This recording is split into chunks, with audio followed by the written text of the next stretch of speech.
Hello, my name's Dr. Alexandra Palmer. I'm a Senior Curator in Global Fashion and Textiles at the Royal Ontario Museum. And today we're going to talk with Jenny Tiramani in London at the School of Historical Dress. Hello, Jenny, how are you? Hello, Alex. I'm fine. My name's Jenny Tiramani. I'm standing outside the School of Historical Dress in London and ready to begin showing you around our school. I thought, first of all, we could start at the plaque just to tell you that this building was built in 1841 as the Royal South London Dispensary for the Working Poor.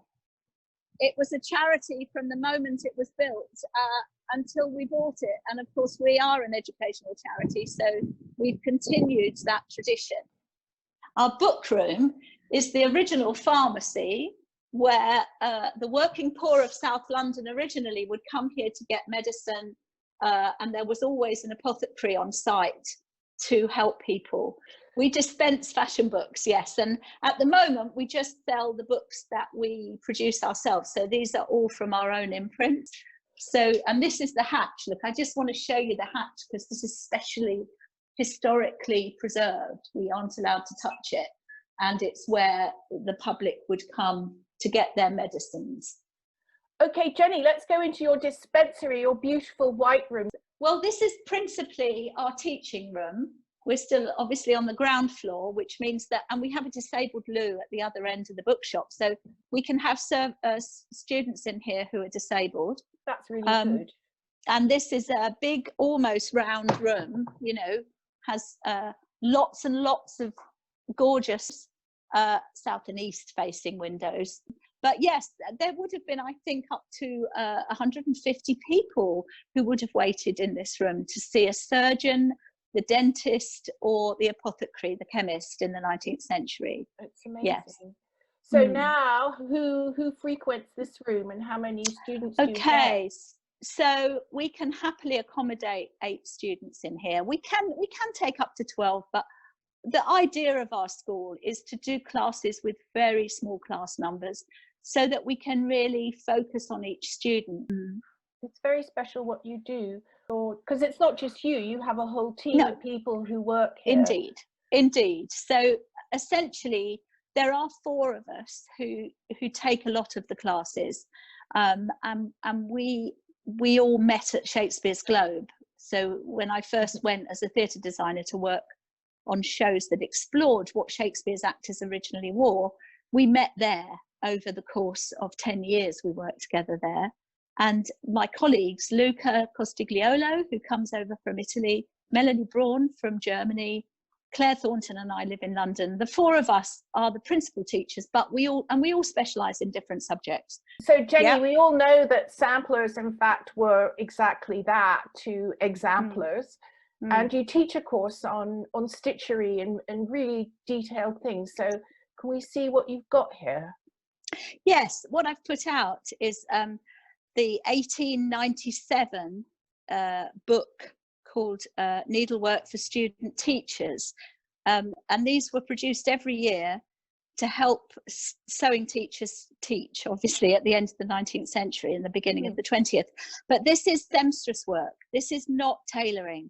So we split our courses very much between the skills and the clothes made by women and those made by men. So this shows the fold out page giving all the construction details of how the students should make this sampler, and then a sort of pattern for it. And we actually found one for sale and bought it. Fantastic. That's from this book and from 1897. But it has all the pieces. She learned how to darn, how to finish edges, how to do a covered cloth button, how to do the opening for a cuff of a shirt or a woman's smock, how to make a tuck in a skirt, do scalloped edges, to do a buttonhole, and actually, yes, it's quite a neat buttonhole for a beginner. Another kind of patch here, cutting on the cross. this is a sort of little gusset that you get at the side Lovely. hip of shirts, and then some more beautiful darning, and whoever made it always put her initials on. I just want to explain to people that these things are made at half scale or quarter scale, so that, which is still how you can learn sewing. The sampler we have here actually is Melanie's sampler. She has all her German Guild qualifications. She is a tailor. She's a ladies' tailor. But this is a little sampler that I designed and that Melanie teaches with, which contains 400 years of changing techniques. So, for example, the eyelet hole and then buttonhole techniques we show range from the 1400s. Well, actually, they go back earlier, to roughly 1600. This technique starts, and then this is an 18th century buttonhole. So we try to cram, 400 years of basic techniques on this sampler. And also, look, the back is where the real treasure is, because here the students learn how things were lined and how things were padded and how tailoring began, pad stitching began, in the 16th century probably. So, yeah, we cram a lot in, and we have a collection of about 100 samplers, including miniature shirts. We've got one miniature shirt which is only 1/8 scale of real size. It's tiny. And I think, Alex, you're right. It saved fabric to do small samplers. But actually also it meant your stitching had to be much more precise. That's a very good point. It was very, very good practice for students to have to work that small. What's that really groovy iron you've got? Like, I love tools. Sometimes, yes, exactly. I think this is part of it, that we're very, very particular about the threads we give our students to use, and we're very particular and find it very hard to find good enough needles. That's what enables them. It isn't just hands getting used to the skill. We also have to tie their fingers back to use a thimble often, because they have no idea how to use a thimble. So we show them how you train your hand, your finger, your middle finger, particularly on your right hand or your left hand if you're left-handed. So this iron is one of many period tools we use in classes. This iron here, and this is a tailor's iron. A seamstress wouldn't go near an iron like this, a woman. But this is a 14-pound iron that I can hardly pick off the table. And when that's hot, that's what pressing in terms of tailoring is all about. And this iron, I don't know that one. This is the reconstruction I had made by a metalworker called Dave Budd, who does beautiful work. And basically, I gave him one of the illustrations, engravings in Diderot's encyclopedia that describes these as specific irons. So it's an iron, just like our friend over here, but this one is for pressing up your buttonholes in the 18th century. And this one's four-sided, so you could use it on buttonholes of 4 different sizes. The point about 18th century buttonholes, often the button bit that's cut is the button bit that's cut is only at this end, and the rest of it is almost decorative. And they wanted them to really sit proud of the surface of the coat. And so what you did was you pressed them with this sort of iron, so that all the surrounding, particularly this works well on wool. It doesn't work so well on a silk coat. It's for wool. And it really gives this wonderful finish to a buttonhole. So interesting, isn't it? So, if you imagine, this is a coat in the collection at Platt Hall, the Gallery of Costume in Manchester in England. And this one is an English coat. And look at the number of amazing long buttonholes. So then down the table here, I think you have some embroidery and yes, beautiful. Yes, I put out some.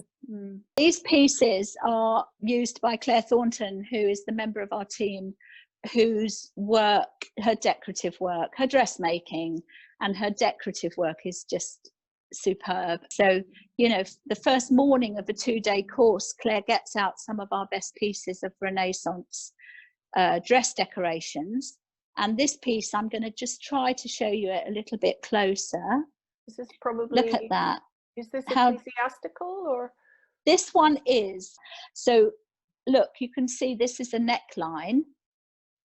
And right. So it was on the, I think this piece was on the front of a chasuble.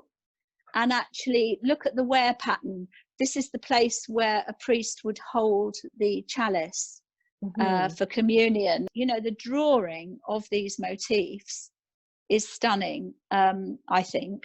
And it uses, you know, both silver and silver gilt threads. And interestingly, this border stitch here, the green is the selvage of the velvet, by the way, but then there's an embroidered border, which is interesting to me because the same sort of borders used by seamstresses on linen smocks and shirts in the period, and by tailored garments. Wow. So having seen that, and then Claire would also show the students pieces of her own work. So this is a reconstruction exactly in scale of a waistcoat, an embroidered woman's waistcoat jacket in the Bath Fashion Museum. Lovely. And it's important to show students things in real scale, because often when they even look at our books, and certainly when they look on the internet, they only see usually blown up versions. And you do a course on on ruffs, and I mean, going back to the irons, it's not only making it, but it's the care of textiles and fashion that's really complicated in that with our, you know, don't even bother to wash it, just buy another one. And of fast fashion, it's the art and the skill of ironing and washing. All those things are incredibly important. So over here on the other side of the room, I've put out, these are all reconstructions. Wow. There fabulous. are only. This is your globe specialty, right? It was. I think there are 14 or 15 surviving ruffs, plus I think 2 or 4 wrist ruffs. And essentially, this is what happened in the 16th century, when the frills that begin in the 1490s on the edge of shirts, such as the 2 wonderful self-portraits of that period. One of them shows it, of Albert Dürer. So if you look at his self-portrait with a tiny little frill around the top edge of his shirt, which is a very low neck, that's where the ruff begins. But by the 1560s, these ruffs or frills have become so big that somebody has the bright idea of separating them from the whole shirt or smock, because they were very difficult then to get into shape. So essentially what I'm showing you on the table is a little selection of some ruffs that we've made as reconstructions to use in theatre productions. And these are all just soft linen that has been starched, and we use rice starch, which was very common in the Renaissance in Europe. The English were using more wheat starch, it seems. But if you wash this, it will be totally limp and messy. Yes. And then you need to iron it and starch it when it's damp. Personally, I prefer to wash a ruff, then put it into hot paste of starch, and then smooth off the starch excess, not iron it, but then hang it up and bake it in the oven, just like you'd bake a cake. Whoa.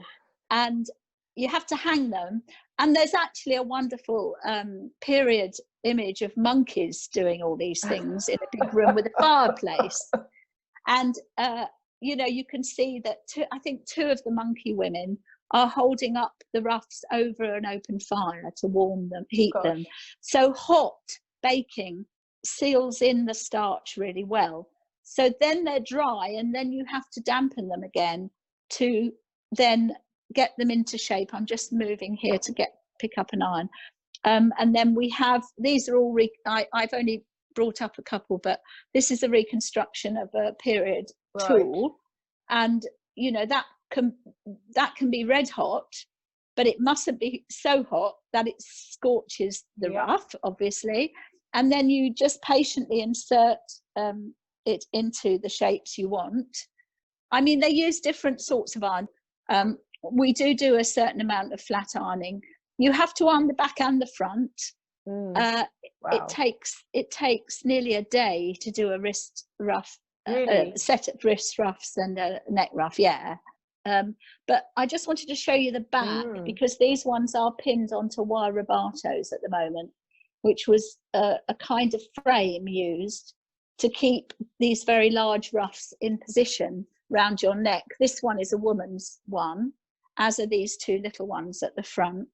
I think this one has a really pretty frame at the back, which is, can you see that? Yes. I mean, essentially what happened was, when I left the Globe, in fact, in 2005, I was asked by the executor of the late Janet Arnold, the costume historian whose work we carry on here. Her ethos is what we carry on in our teaching, and she left her a bequest to whoever might finish her pattern books that so she went round museums measuring, taking patterns from museum objects, and the book she was doing when she died, which she hadn't started putting together, was one on Renaissance ruffs, shirts and smocks.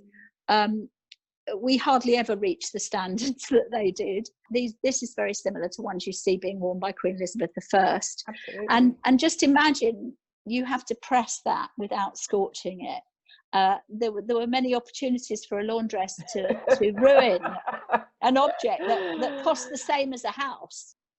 Right, that's amazing. So Jenny, while your courses are historically based, but you also go up to the 20th century and do couture techniques, it's interesting that your students come from such varied backgrounds and use your information and their skills for different reasons. And Certainly. The nature of that. Certainly.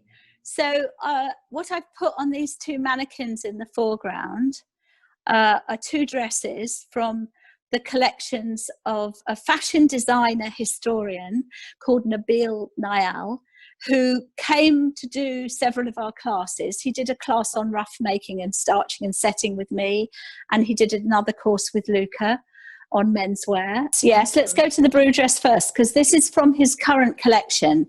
So he's an up-and-coming young British Syrian fashion designer with an absolute passion and understanding for historical dress. I'd like to also say that he was a Louis Vuitton finalist for the Louis Vuitton prize, which is huge. Exactly. And he also is now the head of the MA women's wear course at the London College of Fashion since last year. He uses a lot of very crisp cotton poplin and very simple shapes. And I'm going to go close up on this blue dress because look, you can see what I mean about the influence of ruffs on him. Can you see that smocking? Here, he uses this machine to make this amazing tight smocking. And the sleeve is like another, like it's almost like double the length of a sleeve. You know, if I let it hang, it would hang, the sleeve would be as long as the dress. It's very luxurious, and I love the combination of a very plain fabric. It's just a one-layer dress, and then you see we have it again at the neck. Wow. Yeah, so it makes a ruff, which I find really flattering on somebody particularly of my age with a bit of a double chin. You know, it's just what you want as a high neck. It also and again, all really... the volume is in here. It's literally tiny little tucks. Wow, beautiful. So very much. I mean, this is almost like the construction of, he put a little bit of the Dura shirt that Dura's wearing. There is a little bit of shape in here. There's a slight diagonal line. So, but there is a shirt cut like that from Sweden that somebody was buried in 1567 in Uppsala. Wow. So he looks at historical patterns, and he's actually combined. He's used, you know, the shapes, the simple cut of shirts and smocks of that period to get these fabulous shapes. In fact, Alex, it reminds me of the way that Dorothy Burnham so wonderfully presented the evolution of the cut from the loom cloth through to more sophisticated cuts, because she includes shirts and smocks that again are cut in squares and oblongs. So last year, actually, for his spring collection, autumn winter collection 2019, he asked our school and myself to collaborate on his collection, and he was trying for the first time to move on to use 18th century references. And just moving back so you can get a bit of a shot of this. And so my colleague Claire Thornton made another piece based on a Janet Arnold pattern of a domino, which is the kind of garment that women and men would wear to go to a masquerade or a ball, fancy dress ball. And I know that in the ROM collection you have a stunning black one. Yes. Which, you know, I'm very envious that I've never had time to take a pattern of that. But what I did do, as you know, is come to take a pattern of your jointed hoop, one of my favourite hoops for the last book I published. And I used that. I made this hoop for Nabil to go with the dress I made him. And so this is a fashion contemporary version of the hoop in your collection. And instead of your hoop is much more delicate than this, actually. Your hoop is made from very fine wires that are wrapped in linen thread and then silk taffeta, and has the most gorgeous silk ribbons that connect the pieces of the hoop to hold the dress out. Right, and of course we even X-rayed it for you. Conservation you did. Got out their tools, kit, and really cool. And actually, the X-rays were essential to show the way the wires were bent to make little joints, so that the sides of the hoop, unlike the one I've made here, which is much simpler construction, but your one is very sophisticated, so that a woman, if she wanted to get into a small sedan chair, or if she wanted to get into a carriage, she could just gently lift up the sides of her hoop and the dress that was being supported by them. And, you know, that meant that this wide fashion, which a lot of people I've commented recently, I've noticed is a perfect social distancing dress. But actually, you know, there was a patent which we published in Patterns of Fashion 5, an English patent registered at the British Patent Office by a woman called Jane Vannock, who was a Flemish immigrant to London. And she designed a 4-section Berlin version of a jointed hoop and patented her design, which is identical in parts to yours. Amazing. So I love the fact that a woman made a practical version of a piece of fashion accessory that women wanted to wear, that men criticised. This is a very similar style of dress that we have with its matching petticoat, that I've taken a pattern of. Well, I haven't actually finished it, to be honest. It's here. So that's what I have to do rather urgently, because I have to have all my drawings scanned. But you also use this room for photography too, right? We do. And in fact, we've already mounted this dress and petticoat and photographed it in this room. Right. So we can do big pieces in here, so as well as the details. A lovely photo studio. Yes. And you have beautiful light. That's right. And we try to always photograph things in natural daylight. That's very interesting. Yeah. So you try to get the colours natural, but so you do that to kind of replicate how it would have been seen at the time. Is that what you're do? Exactly. Yes. I mean, you know, once we get to photographing things from the 19th century, I'd quite like to photograph them with oil lamp, these section But the advantage in shooting is that you also do candlelight, right? We do, because we like to see the clothes, particularly those that have metal threads on them, or spangles or anything that sparkles. You know, we want to show it as so it would have been worn. Mm-hmm.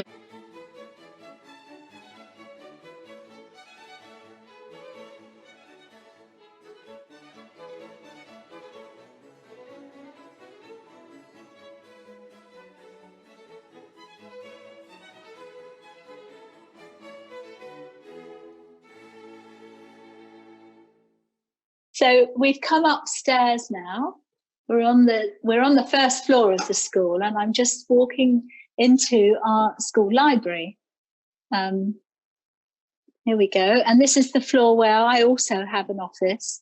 And there's another office full of the archive of Santina Levy. Oh, this is such a beautiful room. There we go.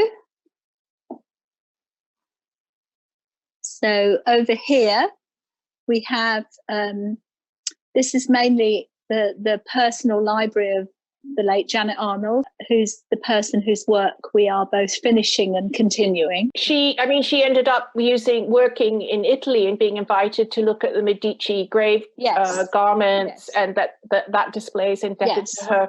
And you, Jenny, you've been invited to Northern Netherlands. Can you tell us a bit about that?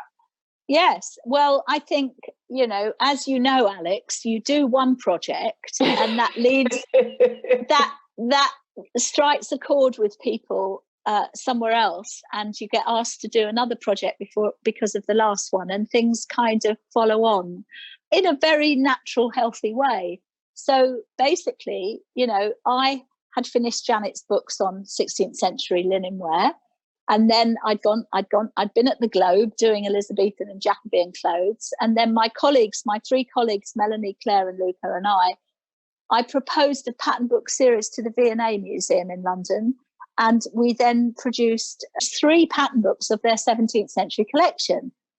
And because of those books, we were then asked to go and do a project in the Northern Netherlands by Bianca Dumortier at the Rijksmuseum, who said there was nobody in the Netherlands who was qualified for the work, and they had to get us to do it. And so we then spent the best part of 6 months in the archaeological centre of the Northern Netherlands, Husse van Helder in Castricum, in a basement in 65% oxygen. Actually, I spent 2 days in less oxygen, because these are the clothes that were found at the bottom of the sea, off the coast of the Netherlands, off the coast of the island of Texel, a very important port in the Renaissance and through to the 19th century. And they were recovered from the seabed because the sea erosion had caused the top of a big ship to be exposed that had sunk into the sand. And all the clothes and furnishings that suggest they come from one person's entourage, who had perhaps travelled and stayed in the Middle East. So we found that amateur divers had recovered these clothes all from one exploded chest. Wow. And we took patterns. I think we've taken patterns altogether of nearly 30 objects, but that's a amazing. couple more have been found since. And there has been I just want people to know how really rare these things are. I mean, they're incredibly rare. So, I mean, it's just amazing. Yeah. And the condition is actually really astonishing. A great deal. I think, any of your viewers can probably Google Palm Holt, the dress, which really went viral around the internet when it was shown. A photograph of it was shown. We have the most spectacular garments, but they're still a bit secret till we publish them. Well, I mean, we know that. I think we met because of the Jervis Fellowship. Yes, and you came to look at one garment originally, and then bits of other things. We don't have too many full 17th century dresses, alas. And not yet. I think it's pretty unlikely. So the Brigandine, again, is a very rare garment. Yes. And it was just fantastic having you look at it. But Jenny, can we just talk for a minute and explain to people, I think they're getting it from hearing you talk, how important it is to really look at the real thing, to study, to measure. So can you just talk a little bit about the sort of things that you learn? And I know we spoke about the couturiers, the seamstresses and the tailors, and that's, of course, how the couture is still set up. And those are 2 different skills, and those are totally 2 different learnings. And one person probably isn't good at both. That's right. And I think what I love, Janet Arnold started studying things that were close to her home. It's like at art school, I was taught when I first went to art school, don't worry, but everything you draw, you'll draw your mother or yourself. That's how human beings all over the world, that children from every culture, every race, every period of history have drawn the mother's face first in the sand, but with a pencil, whatever.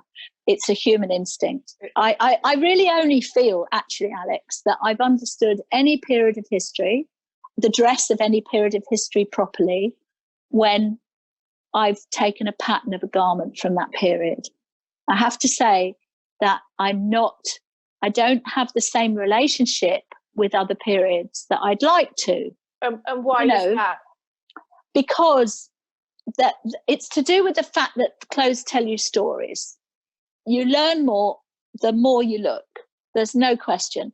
So in terms of me, our journey of what do you learn when you do this? What does it tell you? The periods that I've studied most, of course, are the 16th, 17th and 18th centuries. I feel quite confident in that period. And a little bit in ancient Roman clothes and Egyptian, because I've done quite a lot of work on Coptic textiles. But do you feel the wearers? Do you feel the makers? Both. Or okay. It's everything. It's everything. In terms of the textiles, obviously, it's the use of fabric with anything. The different ways that fabric's used. And it's to do, and obviously you can learn a lot about the properties of the fabric, but as I've handled more, I've handled very few things where the silk is in its original condition. So you understand why those fabrics were made into those clothes, which you don't from looking at pictures. You understand how long it took to make a garment. And actually reconstructing clothes is the last step in that. That's why I enjoy remaking them, because then I kind of really get a handle on the whole method, and you can tell how many people made a garment for sure. You can see if it's one hand. You can quite clearly see, if you look long enough, you can see how many different stitch patterns, rhythms there are. Studying first of all, looking at the construction of hoops, like who were these hoop makers? How did they come out of nowhere at the end of the 17th century? I realised that actually it was like the same division between tailoring and stay making at the beginning of the 17th century, where as more and more women in the world, particularly Europe, started to wear structured undergarment stays to give them a conical shape, there was a great demand for lots to be made, and certain male tailors became specialised in that due to the demand and became stay makers. So the profession of stay makers started in the early 17th century for the first time. Right. I know that the ROM hoops that we got from the Lillian Williams collection, which is fantastic that you published, thank you, from that same wardrobe that you've been looking at, and my favourite, and also a little bodice. So I love it which is like your ships, when you can actually get, instead of individual objects and fabulous dresses or whatever, but if you can start putting together a wardrobe, because it tells you so much about who that person is, and as well as actually quantity matters. And if you have all those linens, you need a lot of people to clean them. But I know research is really important, so it's not just that you take a pattern, but you go and do some very serious research, like you did, for instance, at the Art Institute in Chicago, when you were commissioned to do these fabulous pieces for their armour. Well, I think all in all, the project went on for nearly 2 years, but the first year was, as you say, the research period, where Claire Thornton and I took control of this project as a whole and worked with the curator there, Jonathan Tavares. Curator of armour. Yes, Jonathan's the curator there of at the time of Arms and Armour, and there was a whole new Renaissance gallery being built with new mannequins and mountings and displays, and they were very, very keen to have 2 horse pieces fully dressed and equipped that were not behind glass, and two guys playing, not playing, but two mannequins involved in foot combat. And they have spectacular pieces of armour. So most of the actual armour is original. They borrowed some other pieces, including a couple of spectacular pieces of horse equipment from the Met in New York. And Jonathan found the money for us to go together, Claire, he and I, to Vienna and to Innsbruck to study horse trappings and comparisons there, which I had no idea existed. So this was a wonderful opportunity. The great thing about the ones in Ambras Castle, is that they were all for Ferdinand I's wedding. And I think you've got a slide with the guys with huge feather panaches on their helmets, unbelievably which fabulous. we sort of copied for the foot combat. And so there was a lot of material we could pull together for that, of the right period to the armour. We made whole handmade outfits for 4 male mannequins and 2 horses. And luckily, I was doing a project in New York at the same time, and I was able to visit the sculptor, David Hayes, who's an English sculptor who works in New York State. And I was able to measure one of the horses for a fitting, but it was wet clay. I've never measured anything that was made of wet clay before, so the tape measures stuck very firmly in position. Fabulous. But yeah, it was a very exciting piece of research for us, and we realised that clothes for horses are just as interesting and part of that world, a very important part of that world, as clothes for human beings. So it's the ultimate in display. That your horse in the Renaissance should be dressed as well as you. And the horses are so beautiful. Yes, yes. So, but then this sort of living, practical side of understanding history, which of course you know from the theatre, but few of us get to dress up in period dress. And I know you use this room for showing dressing and how. Yes, maybe social distancing worked, and that the cage crinolines maybe freed women's legs from 40 pounds of petticoats and maybe weren't so horrible. And watching that transformation of a corset being cinched is quite something. So yes, I think Alex, it is a case we find with our audiences, and again in the library we clear all the furniture. We have 40 stacking chairs. We make a sort of semicircle of an audience of 40 people, and we do a live dressing.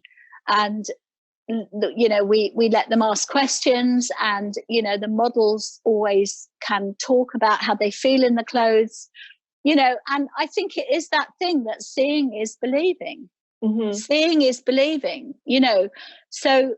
Although people might have read about these things, what it was like to wear a crinoline, the best way of telling people is to show them.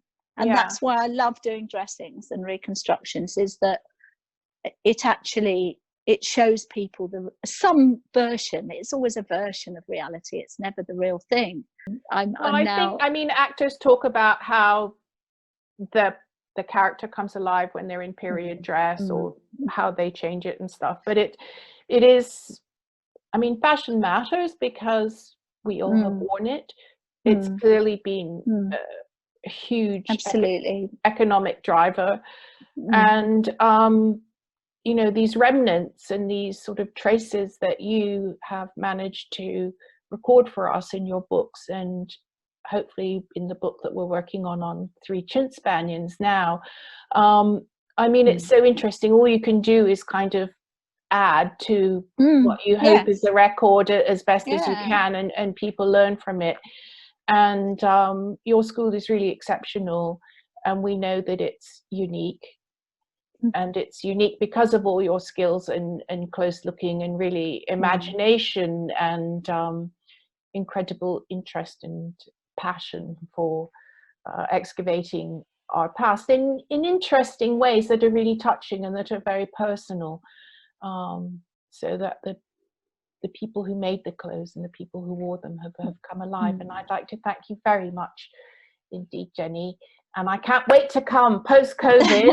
And congratulations for surviving COVID, Yes. to visit London and your school and other Well, you know, you're collections welcome and here stuff. anytime, Oh, Alex. thank